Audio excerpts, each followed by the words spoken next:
la réflexion que j'ai là, qui me vient là quand même, la question que je me pose,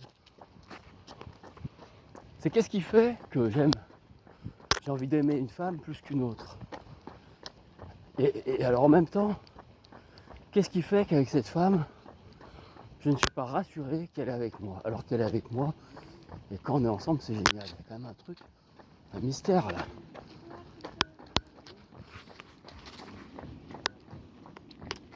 Parce que si je pars du principe que je suis responsable de ce qui m'arrive, dans la limite de ce que je peux faire, bien sûr, je suis pas à l'abri qu'il y ait un tocard qui me tombe dessus et qui veuille me faire chier pour une raison X ou Y, ou qu'un pot de fleurs me tombe dessus.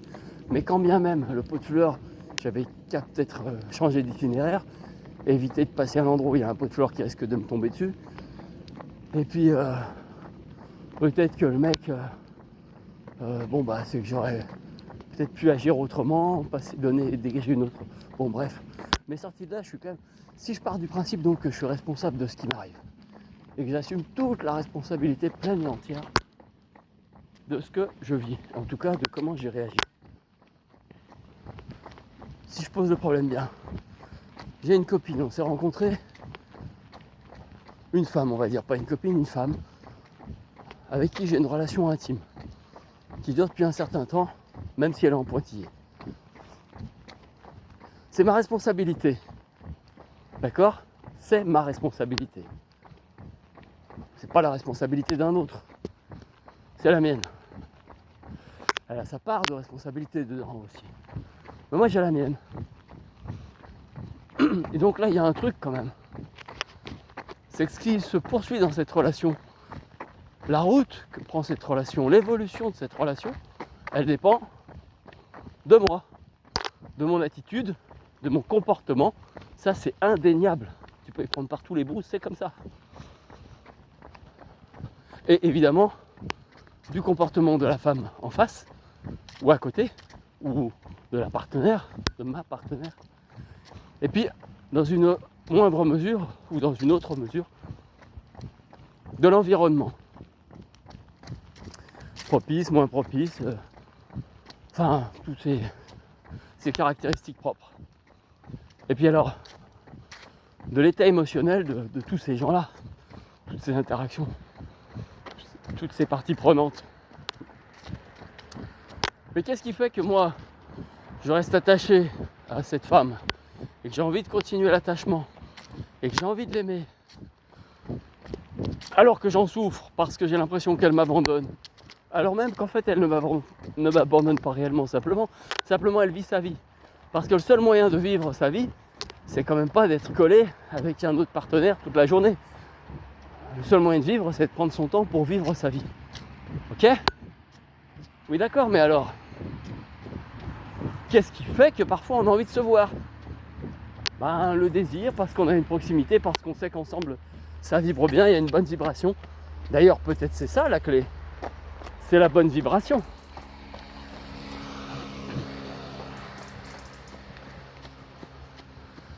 Mais alors pourquoi après la vibration, il n'y a pas un équilibre qui s'établit dans la relation ? Parce que moi mon problème principal, quel est-il ? Eh bien il est tout simple, c'est que j'organise malgré moi, bien involontairement, des relations déséquilibrées. C'est-à-dire où l'un des deux, en l'occurrence moi, va se trouver dans une forme de dépendance affective vis-à-vis de sa partenaire,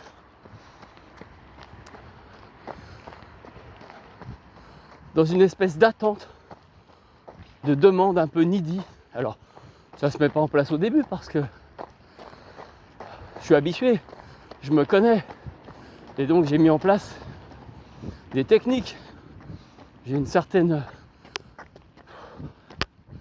façon de me comporter qui fait que je garde de la distance et je ne laisse pas transparaître en plus cette problématique. Même si en général j'ai l'honnêteté, peut-être est-ce la bêtise, mais je ne crois pas, de lui en parler, de lui évoquer le problème en lui disant que je suis sur le chemin. Mais alors, la vraie question maintenant, c'est une fois que j'ai compris ça, comment faire pour reconquérir le bout de terrain là, ou du moins arrêter de me mettre dans cette posture de demandeur, de mendiant de l'amour, comme la chanson de notre ami dont j'ai oublié le nom. C'est là que c'est plus difficile. Parce que bien sûr, alors, je peux utiliser... Il y a plusieurs attitudes face à ça. D'abord, il semble que ça soit un peu normal, puisqu'on parlait avant de faire la cour à une femme. Donc c'est bien que il faut quand même lui faire part de son amour. Le problème, c'est qu'on n'en est plus au stade de lui faire la cour, puisque... Comment dirais-je ? Le fouet est consommé, là. Bien consommé. Tout va bien de ce point de vue-là. Tout va bien de ce point de vue-là. C'est pas le problème. Mais alors, comment faire pour que... Quelle attitude adopter, somme toute, à part être bien soi-même, comme on dit, progresser, se développer, s'améliorer, bâtir sa situation. Ok, quand on a 25 ans, ça a vraiment du sens. Quand on en a 35 aussi. À 50, ça a encore du sens.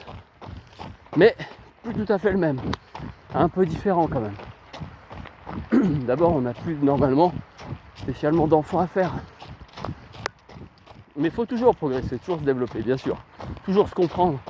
Et le travail qu'on n'a pas fait plus tôt, il faut essayer de le faire pour bien se comprendre, bien se connaître et essayer d'être le mieux possible déjà pour vivre heureux soi-même et pour pouvoir partager le temps avec d'autres personnes dans les meilleures conditions, bien sûr.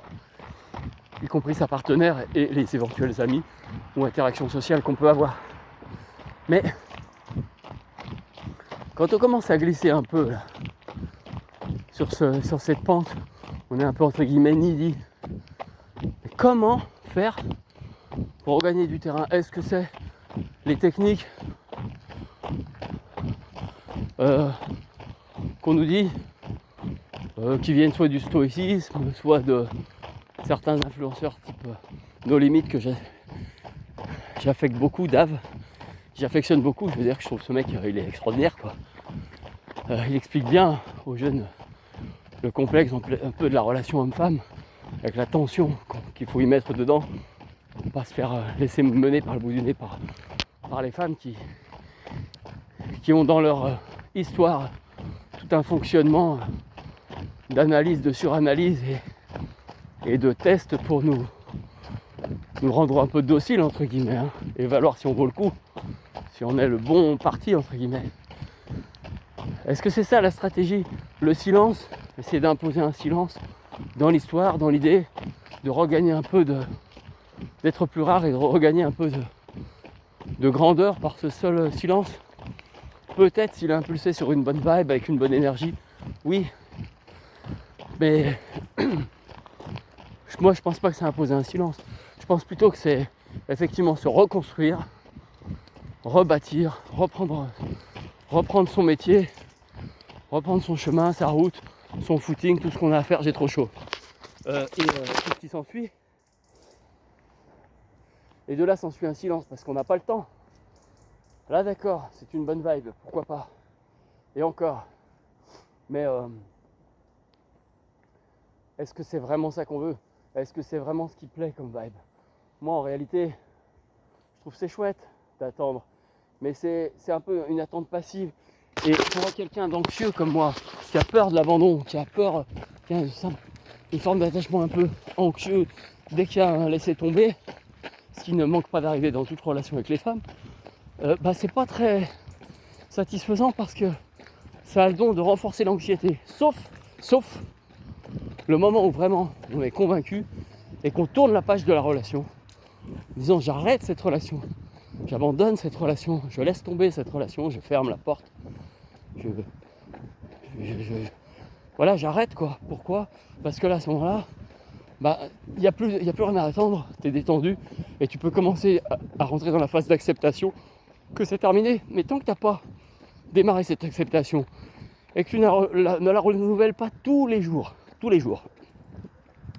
et non seulement que tu ne la renouvelles pas tous les jours, mais qu'en plus tu ne la renouvelles pas en faisant un effort, par exemple en footing, en te répétant ces choses-là plein de fois pendant ton footing. Tu vois, regarde comme c'est beau là. La brume là sur la pelouse, c'est magnifique. Et que tu ne t'imprègnes pas ça fortement en étant concentré sur cette idée. Mais mon pauvre, la nana elle te trotte dans la tête comme un hamster dans la tête. À tel point que tu as envie de lui demander, dis donc, il y a deux solutions là. Soit tu viens avec moi et on continue notre route ensemble, soit tu reprends ton hamster et tu arrêtes de le laisser tourner dans ma tête, quoi. Mais cette question de fermer la porte, c'est quand même un choix à faire. Est-ce qu'à la première difficulté, il faut accepter de fermer la porte? Est-ce que c'est ça, la clé? C'est facile de fermer une porte, hein, plus ou moins doucement, délicatement, en la claquant ou sans la claquer, délicatement, simplement. Oui, ok. Est-ce que c'est ça le vrai truc? Moi, je ne sais pas. Je ne suis pas sûr. Je ne suis pas sûr. Je vais faire un break là parce que j'ai envie de courir un peu tranquillement, sans réfléchir, mais je vais continuer la vidéo dans un moment.